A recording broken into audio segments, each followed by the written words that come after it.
everyone, Assalamu alaikum. Welcome to Gohar Publishers. This is Hamna bint Shehzad. Our motto is redefining the geography of education through data resources for conceptual learning. Dear teachers and dear students, आज की इस video lesson में हम देखेंगे Gohar English for the grade 6 का unit number 10 and the title of unit is Technology in Everyday Life. तो exercise start करते हैं. Note the use of imperative sentences. Go to your room. ये command है. Speak gently. It's instruction. Help me please. It's a request. Always speak the truth. It's advice. Watch out. A truck is coming. It's a warning. Now, choose the positive imperative or negative imperative as appropriate and complete the sentences. Now, it's don't tell a lie. It's hot today. Don't go outside. Don't disturb me. It's a time for the class. Please sit down. Don't feed the animals at the zoo. It's time to go sleep. Please turn off the TV. Now conjunctions. Conjunctions हमारे पास basically वो part of speech है जो कि दो जुमलों को जोड़ता है, दो फ्रेजेस को जोड़ता है या आपके पास दो क्लॉजेस को जोड़ते हैं.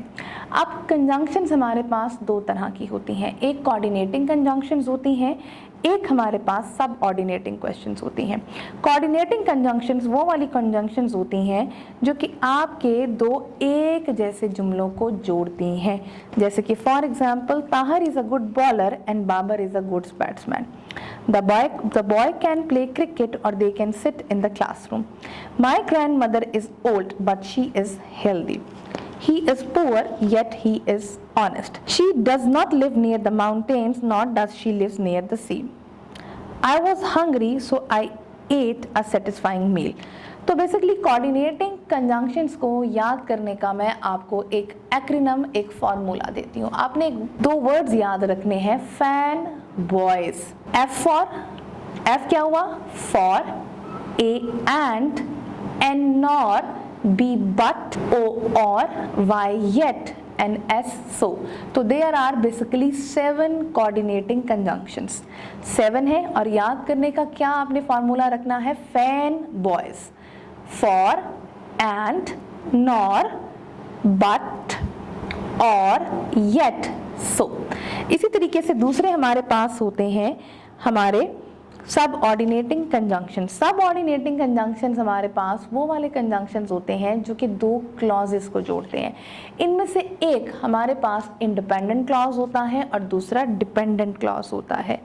Now please call me when you go there. अब please call me इंडिपेंडेंट है, when you go there independent है. इंडिपेंडेंट क्लॉज, जो डिपेंडेंट क्लॉज होगा वो बेसिकली किसी ना किसी कंजंक्शन से if, before, because, what, while इस तरीके से शुरू हो रहा होगा. Now choose the conjunction that completes the sentence appropriately. He does not want soft drink or tea. The birds fly but fish swim. He has worked hard so he will pass the test. They are poor but they are happy. Prepare for the exam or you will fail it. Akbar wrote the letters and Ahmed post them. Now अब आपके पास last exercise है writing की. आपने एक paragraph लिखना है जिसमें आपने इस जो आपको दिया गया है वह है उसको देखते हुए लिखना है. You go to sleep and wake up 50 years from now but you have not aged. Describe what you see around you in terms of technological advancement. What improvement do you see in cars, television and planes? I hope आपको आज का video lesson पसंद आया होगा. एक नए video lesson के साथ हम फिर मिलेंगे. तब तक के लिए अल्लाह हाफिज़.